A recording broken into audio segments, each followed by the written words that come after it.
Allez, parlons maintenant de la taxe foncière. Ça va être un assez gros morceau parce que vous allez voir que la taxe foncière est un petit peu une science occulte pour l'administration fiscale. C'est assez compliqué à comprendre. Donc, on va y aller étape par étape. Alors déjà, de quoi on parle lorsqu'on parle de taxe foncière? On va parler de TFPB.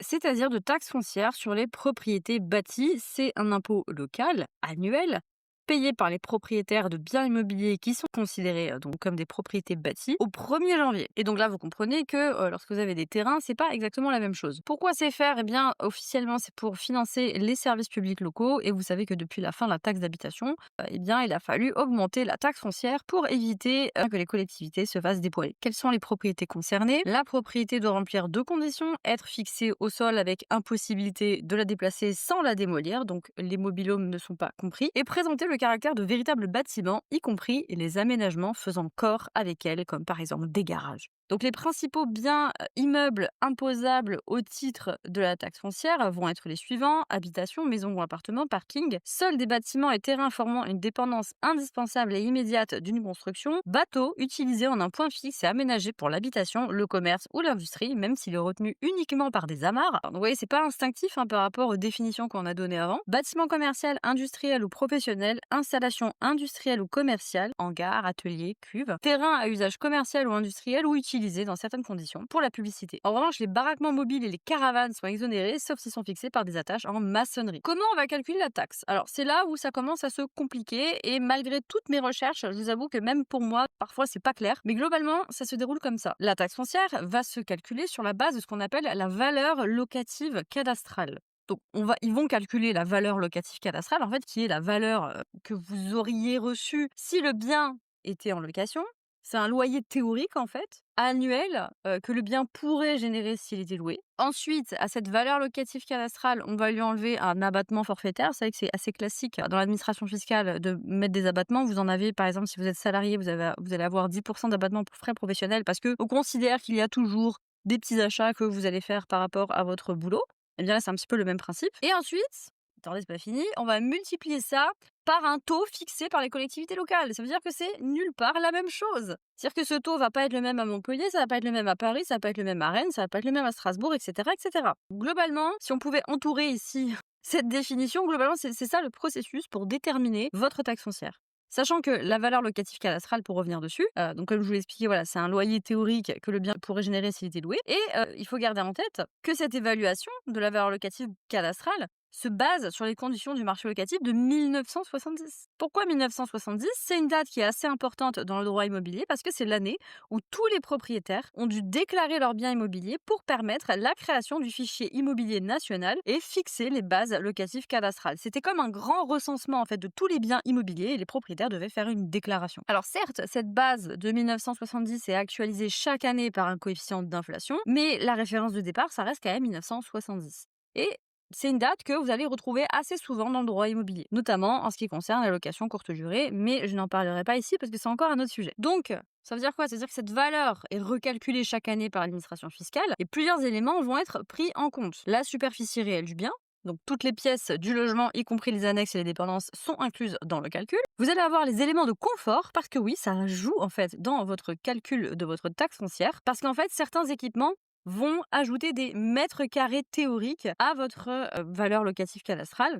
Par exemple, je vous donne quelques petits exemples: 4 mètres carrés pour l'eau courante, 3 mètres carrés par WC. Si vous mettez 3 WC dans votre maison, par exemple, parce que vous estimez que c'est cool, ça peut faire augmenter votre taxe foncière. Ensuite, il va y avoir une catégorie de logements. Chaque bien va être classé dans une catégorie qui va de catégorie insalubre à haut standing, déterminant là aussi un tarif par mètre carré. Et ensuite, on va avoir ce qu'on appelle un coefficient d'entretien. C'est un coefficient qui varie de 0,80, c'est un bien en très mauvais état, à 1,20. Donc 1,20, c'est un bien en parfait état, sans aucune réparation nécessaire. Parce qu'évidemment, même si vous avez un bien officiellement d'excellent standing, ça ne veut pas dire qu'il est parfaitement entretenu. Donc ensuite, on va avoir une revalorisation annuelle. Les valeurs locatives cadastrales sont revalorisées chaque année au moyen d'un coefficient forfaitaire qui tient compte de l'indice des prix à la consommation harmonisé, publié par l'INSEE au mois de novembre précédant la taxation. Donc, vous voyez, quand on disait, voilà, la base des valeurs locatives cadastrales, c'est 1970. Oui, ça date. On pourrait se dire, bah tiens, le jour où ils vont commencer à vouloir les mettre à jour, ça va piquer. Alors certes, mais en tout cas, il y a déjà l'inflation, voilà, qui est prise en compte pour mettre à jour ces valeurs locatives cadastrales. Néanmoins, ce système sera modifié effectivement officiellement à partir de 2026 pour s'adapter aux réalités du marché immobilier. Donc on risque d'avoir du changement malheureusement. Donc ça ne veut pas dire que cette vidéo ne sera plus du tout à jour, mais en tout cas, je pense que je ferai une mise à jour lorsqu'on aura du nouveau à ce sujet. Sur les fameuses exonérations et les abattements, l'administration va appliquer un abattement forfaitaire sur la valeur locative. 50% pour les propriétés bâties, 80% pour les propriétés non bâties comme les terres agricoles. Et ensuite, on va avoir des exonérations qui existent, j'en reparlerai plus tard, mais pour vous donner une petite liste, on va avoir une exonération pour les personnes âgées, handicapées ou qui ont une condition modeste, une exonération temporaire de 2 ans pour les constructions nouvelles, reconstruction ou agrandissement, une exonération temporaire de 3 ans pour travaux d'économie d'énergie et dégrèvement pour vacances ou inexploitation. On va en parler, mais en tout cas, voilà, c'était juste pour dire qu'il existe des cas spécifiques où vous pouvez vous faire dégréver tout ou partie de votre taxe foncière. Pour déclarer chaque changement, ça se fait sur votre espace en ligne, donc sur votre espace particulier 1.gouv.fr, dans la catégorie Gérer mes biens immobiliers. Et vous êtes censé déclarer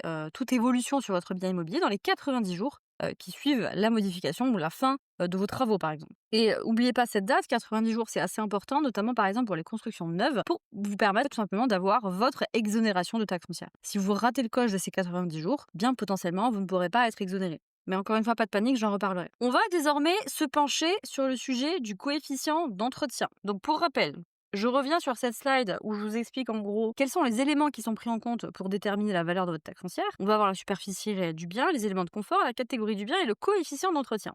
Vous, en tant que particulier, vous avez la possibilité en fait de vous adresser à l'administration en disant il y a une erreur ou j'estime qu'il y a une erreur d'appréciation sur ma taxe foncière parce que vous vous êtes trompé sur la catégorie du bien ou sur le coefficient d'entretien, ou sur des éléments de confort que vous pensiez que j'ai qu'en fait je n'ai pas. Et en fait, vous allez pouvoir jouer sur ces différents éléments pour faire baisser votre taxe foncière. Soit parce que la superficie réelle n'est pas bonne, et ça arrive, figurez-vous que je l'ai déjà vu, une personne en fait, voilà, parmi mes abonnés qui me dit tu vas pas me croire, mais l'administration fiscale prenait en compte aussi l'appartement du voisin dans ma surface réelle. Donc forcément, sa taxe foncière était gigantesque et à un moment donné, il comprenait pas pourquoi. Il a demandé à se renseigner auprès de l'administration fiscale. En recoupant les informations avec son acte notarié, etc., il s'est rendu compte qu'ils ont fait une boulette. Et donc du coup, voilà, il a été remboursé sur les 3 dernières années. Parce que n'oubliez pas que la prescription fiscale, ce n'est que de 3 ans. Donc si ça fait 5 ans que vous payez une taxe foncière énorme parce qu'il y a une erreur, eh bien ils vont pas vous rembourser 5 ans, ils vont vous rembourser 3 ans. Voilà. Maintenant ça marche de leur côté, ça marche aussi du vôtre. Si vous fraudez entre guillemets, ou si vous faites pas exprès de frauder, disons que vous avez fait une bêtise parce que la prescription fiscale en cas de fraude avérée c'est 10 ans. Si vous faites une erreur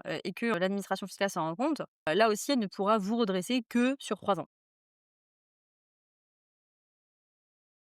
Je reviens là-dessus, vous allez pouvoir effectivement jouer sur ces différents éléments pour pouvoir faire baisser votre taxe foncière. Je vous le dis tout de suite, c'est possible aussi dans le sens inverse. Par exemple, vous avez un coefficient d'entretien à 1 parce que votre logement n'est pas très bien entretenu. Vous voulez jouer en fait avec l'administration fiscale et vous allez dire j'estime que mon bien est pas très bien entretenu, j'aimerais encore la faire baisser. Et en fait, vu que vous êtes déjà à 1, je vous rappelle que le maximum c'est 1,20, et bien en fait, l'administration fiscale va dire nous on considère qu'il est mieux entretenu qu'avant. Vous avez rajouté tel élément de confort, donc boum, votre taxe foncière augmente. Donc attention, si vous n'êtes pas avec les ratios au maximum, par exemple, si vous n'êtes pas à 1,20, si vous commencez à jouer administration fiscale, eh bien en fait, vous pouvez avoir l'effet inverse, c'est-à-dire avoir une augmentation d'ETF. Donc pour revenir du coup sur les coefficients d'entretien, qu'est-ce que c'est? Donc l'article 324 du Code général des impôts prévoit un barème précis pour le coefficient d'entretien qui va de 1,20 à 0,80. Donc 1,20 c'est bon, construction n'ayant besoin d'aucune réparation. C'est très important, je précise, parce que vraiment c'est assez rare quand même d'être à 1,20. En général, c'est plus facile de tomber ici. Assez bon, construction n'ayant besoin que de petites réparations. Passable, construction présentant des défauts permanents dus à la vétusté sans compromettre l'habitabilité. Médiocre, construction ayant besoin de réparations d'une certaine importance. Et mauvais, construction ayant besoin de grosses réparations partout.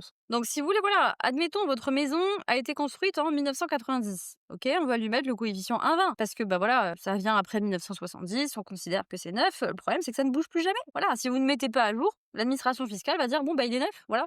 Donc coefficient 1,20. Ensuite, on va avoir le BOFIP qui indique les critères d'évaluation très précis pour pouvoir donner ce fameux coefficient d'entretien. Parce que bien sûr, c'est pas parce que vous avez par exemple une menuiserie un petit peu fatiguée ou un sol qui tire la gueule ou une tapisserie un peu sale que vous allez faire baisser votre coefficient d'entretien. Non, là vraiment, on va commencer à parler de grosses œuvres, on va parler de structure. Donc quels sont ces critères précis? On va voir l'état du gros œuvre, les murs, la charpente, les escaliers, les planchers et les balcons. Couverture des terrasses. Donc si vous avez une terrasse dans un état pitoyable, eh bien c'est peut-être le moment de faire réviser ce coefficient d'entretien. Ravalement des façades, huisseries extérieures, parties communes dans les immeubles collectifs. Oui, si vous avez des parties communes dans un état absolument lamentable et que vous, votre appartement est correct et que vous êtes à 1,20, ça peut éventuellement valoir le coup de voir s'il n'y a pas moyen de faire baisser la taxe foncière sur la base du coefficient d'entretien. Maintenant, encore une fois, ça dépend de l'état des parties communes. Ok, de quoi on parle en fait sur la partie des parties communes? Est-ce qu'on parle de la toiture? Est-ce qu'on parle de la façade? Est-ce qu'on parle juste de la tapisserie du hall d'entrée qui est fatiguée? Là aussi, il faut faire attention. Mais là, un simple examen visuel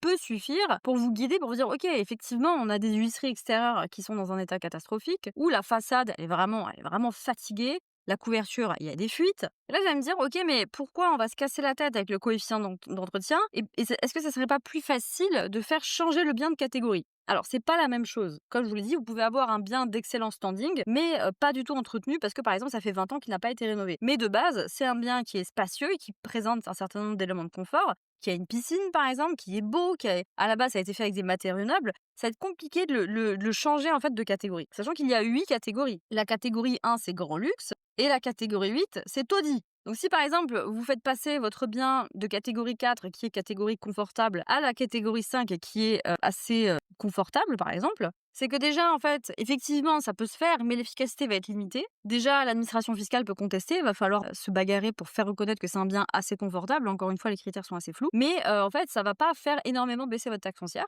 Et comme je vous l'ai dit, ça peut être à double tranchant. Parce que non seulement l'administration fiscale peut considérer qu'en fait, vous êtes sur la catégorie au-dessus, mais surtout, là, c'est une absurdité que même moi, je n'ai pas réussi à comprendre d'où ça sort, c'est que ça peut vous coûter plus cher parce que dans certaines communes, les catégories inférieures de biens ont paradoxalement des tarifs au mètre carré plus élevés que les catégories de biens supérieures. Par exemple, il me semble que c'est le cas à Montpellier selon mes recherches. Donc c'est assez aberrant, mais c'est la réalité. Donc il faut faire attention à ça. Vous allez être beaucoup plus efficace si vous jouez sur le coefficient d'entretien. Donc allons maintenant plonger dans le calcul précis de la taxe foncière pour voir comment on va pouvoir jouer sur le coefficient d'entretien et accrochez-vous, allez aux toilettes, buvez un café, parce que vous allez voir, ça va être quand même un petit peu tortueux. Alors, on commence par le calcul de la surface pondérée. Pour comprendre pourquoi le coefficient d'entretien a autant d'impact, il faut comprendre la notion de surface pondérée. La surface pondérée, c'est un processus en plusieurs étapes. D'abord, on va mesurer la surface réelle des pièces de votre habitation. Ensuite, on va appliquer un coefficient d'importance qui dépend de la surface et de la catégorie de votre local. Ensuite, on va appliquer un correctif d'ensemble qui comprend le correctif d'entretien, donc notre fameux coefficient d'entretien, deux correctifs de situation et un correctif d'ascenseur. Parce que oui, si vous avez un ascenseur dans votre immeuble, ça va jouer. Ensuite, on va évaluer les équivalences superficielles. Donc, on va ajouter des mètres carrés théoriques en fonction des éléments de confort. Comme je vous dis, par exemple, si vous avez plusieurs WC, eh bien, ça va vous rajouter des mètres carrés théoriques. Parce qu'en fait, on va associer un élément de confort à une certaine surface. Et ensuite, on va faire le total. Là, on obtient la surface pondérée à laquelle s'appliquera le tarif au mètre carré du local de référence. Donc, vous voyez, c'est pas évident. Et sincèrement, ce processus est volontairement opaque et complexe parce qu'en fait, l'administration mise sur le fait que 99% des contribuables vont jamais s'intéresser à cette folie et donc ils n'iront jamais vérifier les calculs qui sont imbitables. Et quelque part, elle a raison, combien de propriétaires connaissent seulement l'existence juste de la notion de surface pondérée? Franchement, quasiment personne.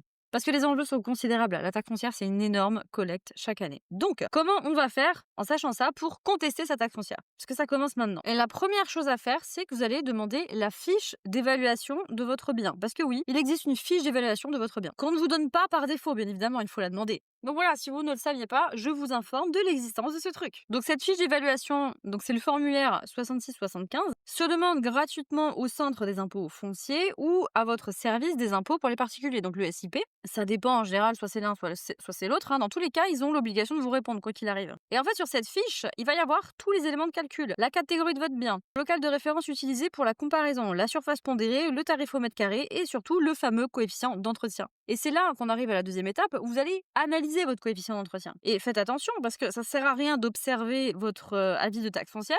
Ces éléments ne sont pas sur votre avis de taxe foncière. Il faut explicitement demander cette fiche d'évaluation. Donc là, vous allez analyser votre coefficient d'entretien. Si votre bien a plus de 10 ans et qu'il conserve un coefficient à 1,20, il y a de fortes chances qu'il soit surévalué, comme je vous disais tout à l'heure. Donc là, vous allez objectivement regarder votre bien. Est-ce qu'il y a des défauts liés à l'usure normale du temps? Est-ce qu'il y a des réparations à prévoir? Est-ce qu'il y a des éléments qui montrent leur âge sans pour autant compromettre l'habitabilité? Est-ce qu'il y a des problèmes sur les huisseries? Est-ce qu'il y a un problème de structure sur la toiture? Si oui, vous n'êtes probablement pas dans la catégorie 1,20, vous êtes probablement plutôt dans la catégorie 1,10 qui est assez bon, voire un qui est passable. Sachant que le BOFIP, je vous mettrai évidemment le lien dans la fiche récap du cours en dessous, le BOFIP donne des indications précises sur ce qui caractérise un état passable. Défaut permanent dû à la vétusté, assez apparent malgré un entretien assuré assez régulièrement. Ne compromettant pas les conditions d'habitabilité, mais augmente les difficultés d'entretien pour l'occupant et réduisent l'agrément des locaux. Jeu des portes et fenêtres, planches dénivelées, plafonds, murs et cloisons légèrement crevassés, etc.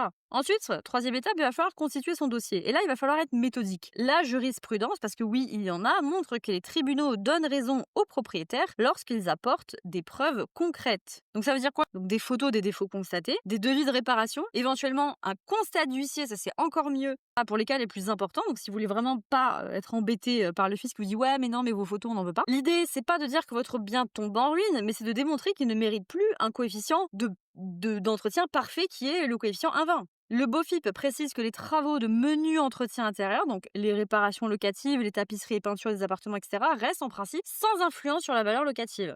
Donc là, attention, concentrez-vous sur les éléments structurels. Comme je vous l'ai dit, je répète, les huisseries, l'état de la toiture, l'état des volets, l'état de la terrasse, est-ce que les dalles, elles se chevauchent? Voilà, est-ce que c'est utilisable quoi? Est-ce que c'est vivable? Et ensuite, quatrième étape, respectez les délais. Vous devez contester votre avis de taxe foncière avant le 31 décembre de l'année suivant sa mise en recouvrement. Pour la taxe foncière, par exemple, de 2024, vous avez donc jusqu'au 31 décembre 2025. La réclamation se fait soit par courrier au centre des finances publiques, soit via la messagerie sécurisée sur impôts.gouv.fr. L'administration a ensuite 6 mois pour vous répondre. Donc, je précise au passage que ça ne vous dédouane pas du paiement de la taxe foncière en cours. Et s'il refuse ou ne vous répond pas, vous pouvez saisir le tribunal administratif dans les 2 mois suivants. Bon, bien sûr, il y a quelques étapes avant d'en arriver là. Mais voilà, elle est dans tous les cas tenue de vous répondre, que ce soit par oui ou par non. Je répète, cette procédure peut être à double tranchant. S'il s'avère que votre bien est dans un meilleur état que prévu, parce que vous avez fait des travaux par exemple, là ça marche dans les deux sens, ou si vous portez à la connaissance de l'administration d'éléments de confort que l'administration ignorait, votre taxe foncière peut augmenter. On revient sur la procédure. Comme je vous l'ai expliqué, première étape, demandez la fiche d'évaluation. À quoi ça ressemble? Eh bien ça ressemble à ça. Vous allez recevoir ce type de document. Donc voici à quoi ça ressemble. Fiche d'évaluation, donc c'est une vraie fiche d'évaluation, raison pour laquelle je l'ai anonymisée. On va regarder un petit peu ce qu'on retrouve dessus. Donc date, machin, service, situation du local. Donc là, vous allez avoir les références cadastrales, la commune, l'adresse précise, qui est le propriétaire, est-ce que vous êtes propriétaire, occupant ou pas. Nature du local, appartement. Là, ce sont des choses qui personnellement m'échappent. Personne imposable, c'est le propriétaire. Fiche d'évaluation, etc. Donc c'est ici que ça va se jouer. Donc, situation nouvelle, c'est ici en général que vous allez avoir des choses. Affectation H, donc ça veut dire habitation. Sans surprise, si c'est un local d'habitation. Pièces et annexes, nombre et surface. Bon, je sais pas pourquoi la personne m'a demandé de modifier ici, de masquer la surface. Bref, en tout cas, il y avait un chiffre. Donc on est sur un bien qui a 7 pièces, qui a une certaine surface. Correctif d'ensemble, 1,25. Équivalence superficielle, 40. Surface pondérée, 143. Donc vous voyez, ça c'est pas la vraie surface. Catégorie 5. Donc là, on est sur la catégorie assez confortable. Local de référence 0,91, parce que comme je vous l'ai dit, c'est comparé à d'autres locaux. Valeur au mètre carré pondérée 6,19, valeur locative tant. Je vous en montre une autre, donc ici qui est tout simplement la mienne. Donc voilà, j'ai rien masqué parce que bon, concrètement, je m'en fous. Il y a rien de sensible à mon sens. Voilà, affectation, habitation, nombre et annexe, nombre de pièces 6, surface 81, correctif d'ensemble 120, équivalence superficielle 37, surface pondérée 143, catégorie 6, donc là on est sur un bien ordinaire. Local de référence 0,13, valeur au mètre carré pondérée 5,79, valeur locative 828. Si elle était louée, il pense que je la louerais 828. Ce qui m'étonnerait fort, mais c'est pas le sujet. Donc voilà, exemple de comment ça se concrétise sur la fiche d'évaluation. Sachant que lorsque j'ai demandé ma fiche d'évaluation tout simplement aux impôts, ils m'ont répondu ceci: veuillez trouver ci-joint le document demandé, donc la fiche d'évaluation, le descriptif est détaillé ci-dessous. Donc en général, vous voyez, la fiche d'évaluation toute seule ne suffit pas, comme vous pouvez le constater. En général, s'ils sont sympas, ils vont vous donner un certain nombre d'éléments en plus, comme c'est le cas ici. Parfois, ils vont juste vous balancer à la figure la fiche d'évaluation et débrouillez-vous avec ça. Mais vous allez voir que malgré tout, la fiche d'évaluation n'est pas suffisante. Donc là, on va voir en fait tout simplement d'autres éléments qui ne figurent pas dans la fiche d'évaluation. Maison de 80 mètres carrés, classée en catégorie 6, local de référence 13, avec un garage de 16 mètres carrés, avec une surface pondérée à 0,6. Le local est composé des éléments suivants déclarés par le propriétaire au 15-12-91. Un salon salle à manger, une cuisine de moins de 9 mètres carrés, 3 chambres, une salle d'eau avec WC. soit 6 pièces au sens fiscal. Eau, électricité, tout à l'égout, chauffage, ça c'est important, vous savez pourquoi? Vous vous souvenez que chaque élément de confort va avoir des mètres carrés théoriques qui vont lui être affectés, donc eau, électricité, tout à l'égout, chauffage, un WC, une baignoire, 2 lavabos. Le coefficient d'entretien est bon, et il n'y a pas de coefficient de situation générale ou particulière parce qu'on n'a pas voilà, un bien avec une vue exceptionnelle ou particulièrement bien situé parce que oui, comme je vous l'explique dans les critères, c'est pris en compte. En vous remerciant de votre attention, blablabla. Alors allons-y, comment on en arrive là? On va faire la pondération de la surface. Donc déjà, étape numéro 1, l'administration pondère la surface selon la taille de votre logement. Ce qu'il faut chercher sur votre fiche, c'est les colonnes pièces et annexes, donc nombre et surface, et catégorie. Donc ça, on l'a vu tout à l'heure sur la fiche, regardez. Donc c'est ici, pièces et annexes, nombre et surface. Et catégorie. L'administration fiscale ne calcule jamais votre taxe foncière sur la surface réelle, comme je vous l'ai expliqué. Elle va appliquer d'abord des coefficients d'importance qui transforment vos mètres carrés réels en mètres carrés fiscaux. Donc, petit détail sur les catégories de biens, entre 1 et 2, c'est bien de luxe. Donc, faites gaffe, si vous voyez que vous êtes en catégorie 1 alors que vous avez un banal appartement, c'est potentiellement une erreur. Je vous disais tout à l'heure, ça sert à rien de jouer sur la catégorie de biens. Mais si en réalité, vous avez un bien standard ou banal et qu'on vous a mis dans la catégorie 1, c'est pas normal. Vous vivez pas dans un château. Donc, 1 à 2, c'est bien de luxe. 3 à 4, c'est bien confortable. 5 à 6, c'est bien standard et c'est la majorité des biens. 7 à 8, c'est les biens vétustes. Et la catégorie 8 correspondant à un véritable taudis que vous n'êtes pas censé louer en principe. Et là, attention, c'est là où on commence vraiment à s'amuser. Ça devient un enfer. Donc, une fois votre catégorie identifiée, l'administration va appliquer des coefficients différents selon que vous habitiez une maison ou un appartement. Bah oui, parce que c'est pas pareil. Et surtout, ça va être progressif. Bah oui, parce que les premiers mètres carrés vont pas être considérés de la même manière que à partir de 21 mètres carrés jusqu'à 400 mètres carrés, 320 mètres carrés, 240 mètres carrés, etc., etc. Oui, c'est très compliqué à partir de là. Mais c'est des maths. Regardez, on va faire un exemple. Donc ça, c'est un exemple un petit peu fil rouge qui va nous suivre tout au long de cette vidéo. Vous avez un appartement de 120 mètres carrés en catégorie 5, donc classique. Rien à signaler là-dessus. En regardant le tableau, donc immeuble collectif, parce que c'est un appartement en collectivité, vous allez regarder la ligne catégorie 5. Hop, on revient là-dessus. Donc immeuble collectif, catégorie 5. Voilà. On est là, puisque vous êtes en catégorie 5. Si vous étiez en catégorie 1, il fallait regarder ici. Donc catégorie 5, première tranche, les 20 premiers mètres carrés, 20 fois 1,35, ok, ça fait 27 mètres carrés. On commence le calcul. Donc deuxième tranche, de 21, jusqu'à 110, il n'y a pas 110, donc on va faire 140. Bon, dans tous les cas, vous voyez que c'est un petit peu pareil dans tous les cas. Donc, on va faire 90 fois 0,9. Donc, là, on arrive à 80 mètres carrés. Troisième tranche, les 10 derniers mètres carrés. Là, c'est pour tout mètre carré supplémentaire, quelle que soit la catégorie foncière. Donc là, on va faire ce qui reste, globalement, les 10 mètres carrés restants. 10 fois 0,75 est égal à 7,5 mètres carrés, arrondi à 7 mètres carrés, parce que les calculs sont toujours arrondis au mètre carré inférieur, sauf quand ça tombe à 0, auquel cas, ça sera 1. Bon, mais là, du coup, ça sera 7 mètres carrés. Donc, je remets le calcul ici. Surface pondérée totale, 27 plus 80 plus 7, c'est 115 mètres carrés au lieu de vos 120 mètres carrés réels. Donc, vous voyez, parce que votre catégorie de biens est entre guillemets ordinaire passable, vos 120 mètres carrés réels se transforment en 115 mètres carrés. C'est à ça que ça sert à la catégorie du bien. Cette surface pondérée va donc devenir la base de calcul pour toute la suite et elle va ensuite être multipliée par le fameux correctif d'ensemble où se cache le coefficient d'entretien puis le tarif au mètre carré. Point important, cette surface pondérée n'apparaît généralement pas directement sur votre fiche d'évaluation. C'est pour ça que je vous dis que la fiche d'évaluation c'est bien, mais ça montre pas tout. Il va falloir explicitement poser la question, par exemple, aux impôts. Si vous, en regardant votre fiche d'évaluation, vous n'arrivez pas à avoir la réponse à votre question, il va falloir leur demander, ok, quelle est la surface pondérée que vous avez appliquée à mon logement? Parce que oui, elle fait ce calcul en interne et elle vous dit pas, en fait, globalement le détail. Comme le message que les impôts m'ont envoyé, que je vous ai montré tout à l'heure. Ils me donnent les éléments qu'ils ont pris en compte, voilà, l'électricité, deux lavabos, une baignoire, mais ils me disent pas concrètement combien de mètres carrés fiscaux, enfin théoriques, ils ont mis, en fait, associés à chaque élément pour calculer ma surface pondérée. C'est un peu compliqué. Ensuite, il va falloir prendre en compte les annexes, qui elles sont décomptées à part. Donc là, on va faire une petite parenthèse dans notre calcul.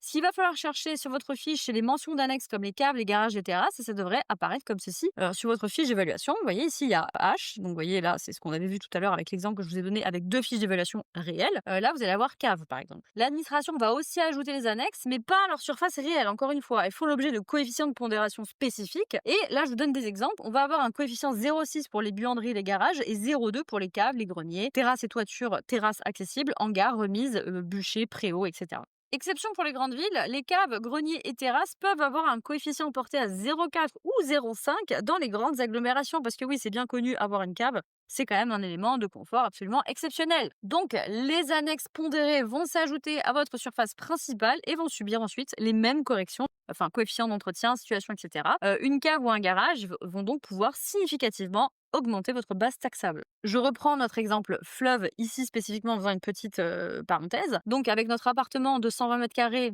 réel en catégorie 5, donc si votre appartement de 120 mètres carrés, 115 mètres carrés pondéré dispose également d'une cave de 3 mètres carrés et que vous n'êtes pas dans une très grosse agglomération machin chose et qu'elle fait 3 mètres carrés, eh bien on va faire 3 fois 0,2. Pourquoi 0,2? Eh bien vous vous souvenez que tout à l'heure, je vous ai dit qu'une cave, c'était en général coefficient 0,2, mais encore une fois, c'est un exemple, ça peut varier, attention. Encore une fois, voilà, ça c'est un des mystères de l'administration fiscale que je n'ai pas percé. Peut-être que chez vous, ça sera un coefficient différent, comme je vous l'ai dit. Dans certaines villes, ça peut être voilà, ça peut être augmenté. Donc 3 fois 0,2 est égal 0,6 mètres carrés, pondéré à 120%, 0,72. Comme je vous l'ai dit, 0,72, il va falloir l'arrondir. En général, on arrondit au chiffre inférieur, mais comme c'est 0, eh bien, ça sera arrondi à 1. Donc, les annexes pondérées vont s'ajouter à votre surface principale et subissent ensuite les mêmes corrections, comme je vous l'ai expliqué. Une cave ou un garage vont, comme je le rappelle, significativement augmenter votre base taxable. Là aussi, hein, si vos annexes sont en mauvais état, ça peut justifier une révision du coefficient global de votre bien. Par exemple, si vous avez une cave qui est constamment inondée et qui est inutilisable, eh bien, faites-le savoir. Ensuite, on va devoir décrypter le correctif d'ensemble. C'est là que se cache votre coefficient d'entretien. Il est ici. Vous voyez, le correctif d'ensemble, il est à 125, alors que je vous dis depuis le début que le maximum, c'est 120. Mais qu'est-ce qu'elle raconte, Tania? Attention, il y a des choses qu'on peut rajouter, vous allez voir, je vous en ai parlé, c'est par rapport à la situation particulière du bien. Donc voilà, vous allez recevoir votre fiche d'évaluation. Le coefficient d'entretien ne va pas apparaître directement, comme je vous l'ai dit. Il est caché dans ce qu'on appelle le correctif d'ensemble. Donc dans l'exemple de la fiche là que je viens de vous montrer en photo, on a 125. Ça signifie un correctif d'ensemble de 1,25. Et en fait, 1,25, c'est la multiplication de 4 coefficients. Donc on va avoir le fameux coefficient d'entretien, qui est le plus important, que je vous explique depuis le début, bon état, assez bon état, etc., qui va de 0,80 à 1,20. Mais on va pouvoir rajouter un coefficient de situation générale. Plus 0,10 excellente situation, plus 0,5 bonne situation, 0 situation ordinaire, 0,05 situation médiocre, 0,10 mauvaise situation. Et là, le bien donc, que je vous ai donné en exemple, donc celui-ci, il est à 125. Ça veut dire que l'ami qui m'a donné cette fiche a un bien qui est considéré comme ayant une bonne situation. Et c'est vrai parce que je connais personnellement cette personne et elle a un magnifique bien avec une très belle vue sur la mer. Ensuite, on va avoir le coefficient de situation particulière. Donc ça va être la position de votre logement dans le quartier. Ça va être les mêmes barèmes que la situation générale. Ça va prendre en compte la vue, l'ensoleillement, l'accès, etc. Donc ça, c'est exactement ce que je viens de vous dire. L'ami en question, il a une très belle vue. Donc voilà, en fait, il va plutôt avoir un coefficient de situation particulière plutôt qu'un coefficient de situation générale qui évalue, lui, le quartier. Ensuite, on va avoir le coefficient d'ascenseur. Je l'ai mentionné au début. Ça, c'est s'il y a un ascenseur dans votre bien. Plus 0,05 pour les logements au deuxième étage ou plus avec ascenseur. 0 si vous êtes au rez-de-chaussée ou au premier étage. 0,05 si vous êtes au quatrième étage sans ascenseur. 0,10 cinquième étage sans ascenseur. Et 0,15 sixième étage et plus sans ascenseur. Donc voilà. Tout cela est pris en compte. Si vous êtes au sixième étage sans ascenseur, eh bien, vous pouvez quelque part, c'est pris en compte dans votre calcul de taxe foncière. Donc là, on va imaginer par exemple un appartement avec un coefficient d'entretien à 1,10, mais avec une bonne situation générale, on va rajouter 0,05. Une bonne situation particulière, on va rajouter 0,05 et un ascenseur, parce que l'appartement est au quatrième étage avec ascenseur, et on va rajouter plus 0,05. Et donc, du coup, ça va faire 1,25. Si on reprend notre exemple fil rouge, la surface pondérée ici serait 115 fois 125%. Ça fait 143,75 mètres carrés, soit 143 mètres carrés retenus. Parce que là, effectivement, on arrondit au chiffre plus bas, qui n'est pas 0, donc 143. On arrive ensuite aux équivalences superficielles. Parce qu'évidemment, l'administration fiscale ne se contente pas de mesurer la surface réelle de votre logement. On va y ajouter des mètres carrés, entre guillemets, fictifs ou fiscaux, vous appelez ça comme vous voulez, pour chaque élément de confort, selon là aussi un barème de 1970. Et oui, en 1970, c'était absolument exceptionnel d'avoir l'électricité dans son logement. C'est vrai qu'aujourd'hui, vous fournissez un logement sans électricité, et bien en fait, vous êtes considéré comme un taudis. Et bien, on va quand même considérer que c'est un élément de confort exceptionnel, susceptible d'avoir des mètres carrés fiscaux supplémentaires. Donc, vous voyez la grande hypocrisie de la société dans laquelle on vit. Donc, le barème des équivalences superficielles va être le suivant 5 mètres carrés par équipement, donc par exemple par baignoire. Admettons, vous remplacez la baignoire dans votre logement par une douche, vous faites baisser votre taxe foncière. Un petit peu, bien évidemment, mais voilà. Et typiquement, si vous faites des travaux de rénovation dans votre logement, ah bah voici une photo avant-après. Administration fiscale, je pense que là, il n'y a pas forcément besoin de constat d'huissier. Eh bien, ça suffit, je pense,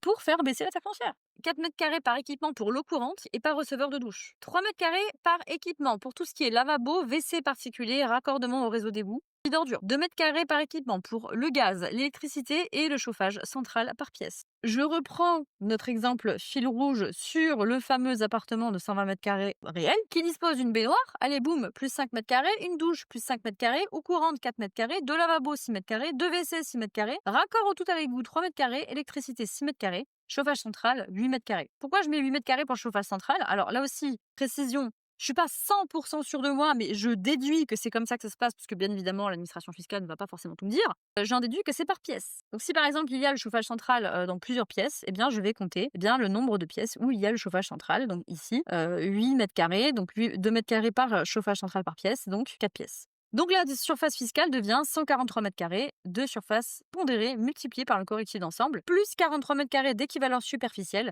186 mètres carrés, au lieu de 120 mètres carrés réels. Donc ici, là, on a 40 en équivalence superficielle. Je quitte un petit peu l'exemple, mais c'est pour vous donner une idée. Surface pondérée totale et valeur locative. Ce qu'il faut chercher sur votre fiche, c'est des colonnes. Surface pondérée et valeur locative. Donc la valeur locative va être ici. La surface pondérée va être là. Et là, ça va être l'étape finale du calcul. L'administration fiscale va additionner le tout et appliquer leur tarif au mètre carré. Donc la surface pondérée totale, ça va être la surface principale pondérée, étape 1. Les équivalences superficielles qu'on vient de calculer et le correctif d'ensemble. Si vous avez une cave, par exemple, ça va être ajouté à la fin sur le calcul. Donc vous voyez, surface pondérée, c'est ça qui va être pris en compte pour votre calcul. Et là, vous allez pouvoir dire comment vous en êtes arrivé là, comment vous arrivez à 143 mètres carrés de surface pondérée alors que mon bien fait 90 mètres carrés, par exemple. Donc là, ça veut dire qu'il y a des éléments de confort qui sont pris en compte, peut-être en double, mais en tout cas, il va falloir leur demander la ventilation de ces éléments de confort. Donc là, cette surface pondérée, l'administration fiscale va la multiplier par un tarif au mètre carré fixé en 1970, réévalué en 1980, puis actualisé chaque année en fonction de l'inflation. Vous vous souvenez, je vous en ai parlé au début. Donc maintenant, vous comprenez pourquoi une surévaluation de votre coefficient d'entretien peut être si pénalisante, parce qu'en fait, ça va s'appliquer à l'ensemble de votre surface, déjà gonflé par les équivalences superficielles. Dans notre exemple fil rouge, si on fait passer un correctif de 125 à 100, ça ferait baisser en fait la surface pondérée, donc de 186 mètres carrés, parce que voilà, c'est l'exemple qu'on a un petit peu poussé au bout. Donc on ferait passer la surface pondérée de 186 à 149. Donc ça fait 20% d'économie sur la taxe foncière. Là, ça commence à être quand même assez important. Technique bonus, si jamais vous voulez avoir plus de détails sur comment est calculée votre taxe foncière, vous pouvez demander ce qu'on appelle la fiche descriptif d'un local.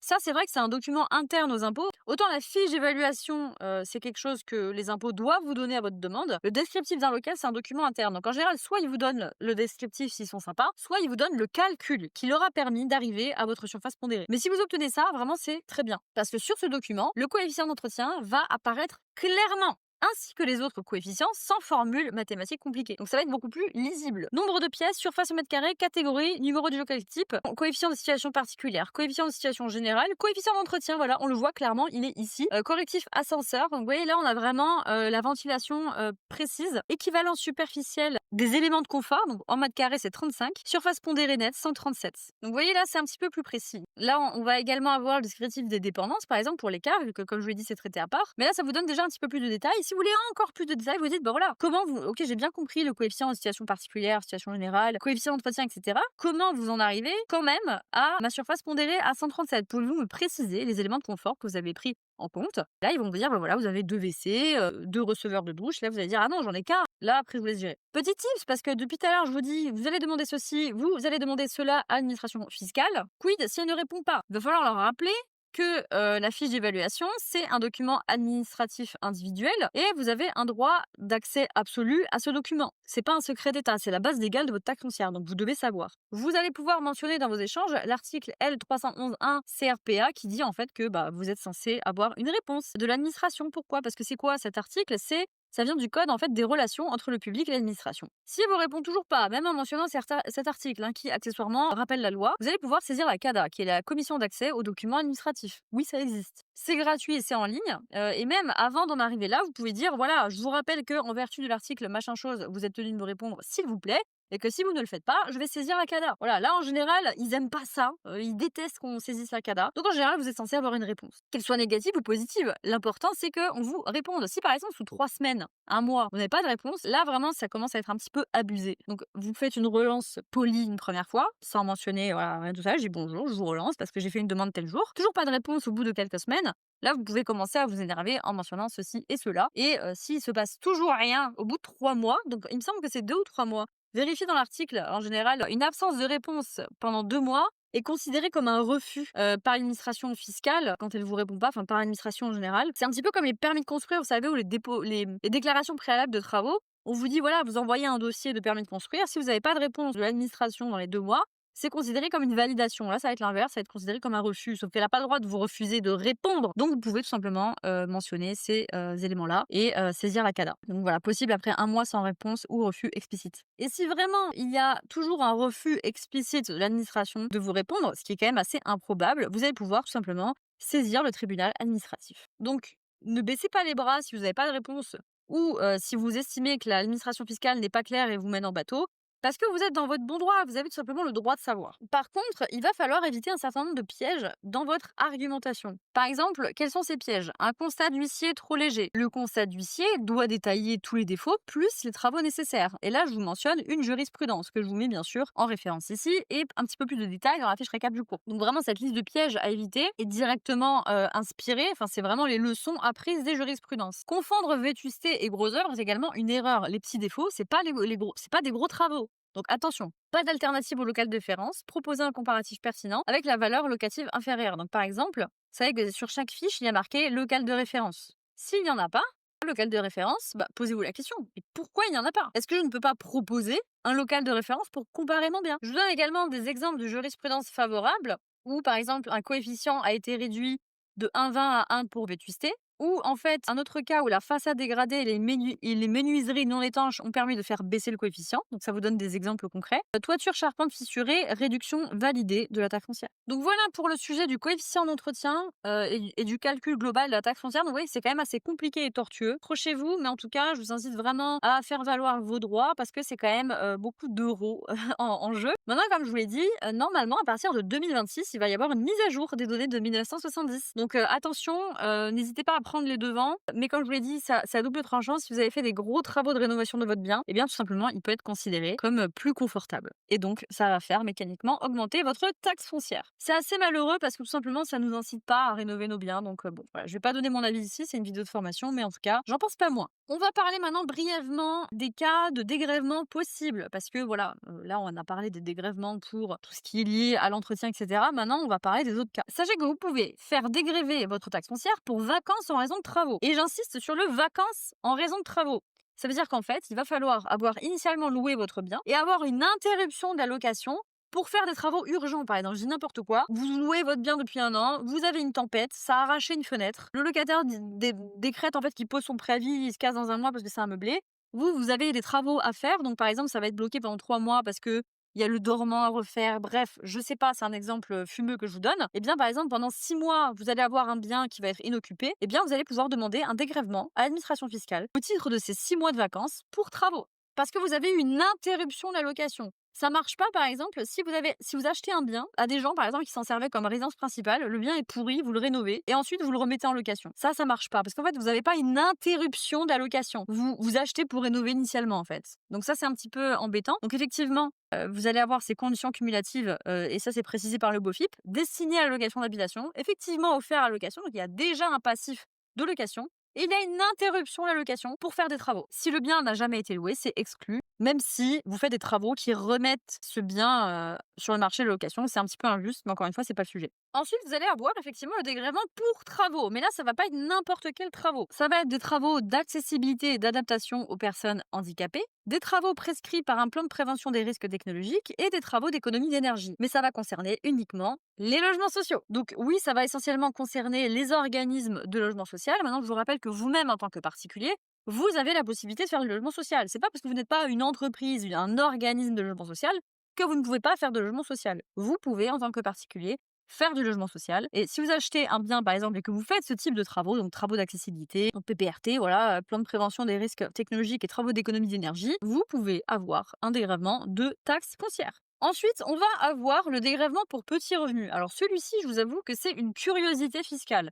Parce qu'en fait, je pense que ça concerne tellement peu de personnes que c'est dérisoire et c'est hautement improbable que ça vous concerne. Donc là, on va avoir quoi? On va avoir un plafonnement de la taxe foncière en fonction du revenu. C'est prévu à l'article 1391 BTR du CGI, donc du Code général des impôts. Et en gros, si votre taxe foncière sur votre résidence principale dépasse 50% de vos revenus, vous allez pouvoir obtenir un dégrèvement de la partie excédentaire. Sachant qu'il y a des conditions de revenu en 2024, c'est-à-dire qu'en tant que célibataire, vous gagnez moins ou autant que 29 288 €. Pour un couple, c'est 36 136 et 5 387 € par demi-part supplémentaire. Ça va exclure les résidences secondaires et les personnes qui sont redevables de l'IFI. Et la procédure, c'est une réclamation écrite avant le 31/12 de l'année +1 avec des justificatifs de revenus à fournir. Et c'est tellement rare qu'en fait, ça va jouer que si la taxe foncière est vraiment disproportionnée par rapport aux revenus. Et je pense en fait que ça ne va considérer qu'une certaine catégorie de personnes. Par exemple, vous viviez dans un château de famille, dans un grand manoir de famille que vous avez hérité. Voilà, c'est une grande maison familiale. Vous êtes une famille nombreuse et c'est un bien qui coûte très cher à l'entretien parce qu'il est très grand. Je vous ai mis un exemple ici de ce qui pourrait être concerné. Mais c'est vraiment une curiosité fiscale à mon sens. Mais bon, ça existe.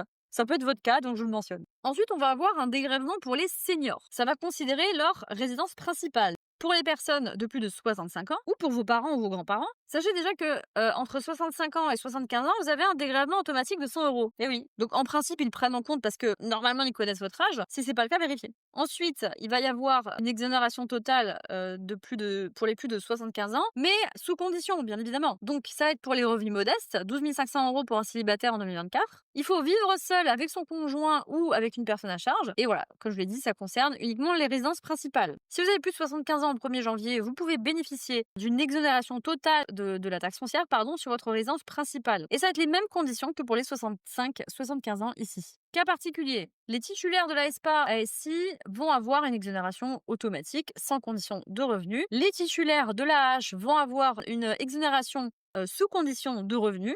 Et les résidents en EHPAD vont avoir une exonération si le logement est inoccupé pendant qu'ils sont à l'EHPAD. Enfin, on va avoir l'exonération pour construction neuve. Donc ça va considérer les personnes qui construisent leur maison ou construisent une annexe. Et oui, donc le principe c'est quoi? Toute construction, reconstruction ou agrandissement va pouvoir bénéficier d'une exonération de la taxe foncière pendant 2 ans, hors TOM, donc taxe d'enlèvement des ordures ménagères. C'est à partir du 1er janvier suivant l'achèvement. Par exemple, si c'est achevé en juin 2024, vous pouvez être exonéré en 2025 et 2026. Pareil, si c'est achevé en janvier 2024, vous allez pouvoir être exonéré de 2025 et 2026. À noter que là aussi, ça dépend des communes. Certaines communes peuvent réduire, voire supprimer l'avantage. Dans tous les cas, il y a une déclaration obligatoire à faire dans les 90 jours via votre espace impôts.gouv.fr dans la rubrique Mes biens immobiliers. Et c'est distinct de la procédure que vous devez faire suite à l'achèvement de vos travaux. Ça n'a rien à voir. Par exemple, si vous avez fait un permis de construire ou une déclaration préalable, que sais-je, c'est deux déclarations différentes. Parce que d'un côté, vous allez déclarer à l'urbanisme que votre bien est terminé. Et d'un autre côté, vous allez déclarer à l'administration fiscale que votre bien est terminé pour avoir un dégrèvement de taxe foncière. À noter que la notion d'achèvement pour l'administration fiscale fonctionne même si vous êtes vraiment à la fin, qu'il reste quelques petits travaux à faire. En gros, si le logement est habitable et s'il reste des finitions ou même des petites malfaçons en cours, la construction peut être considérée comme achevée fiscalement. Donc n'attendez pas forcément que absolument tout soit fini. Parce que comme je vous l'ai dit, vous avez 90 jours pour faire votre déclaration. On arrive à la fin de cette énorme vidéo sur la taxe foncière. Bien évidemment, vous allez avoir le récap dans la fiche récap du cours avec des ressources. Donc n'hésitez pas à la lire si jamais la vidéo ne suffit pas. Et passons à la suite de la formation.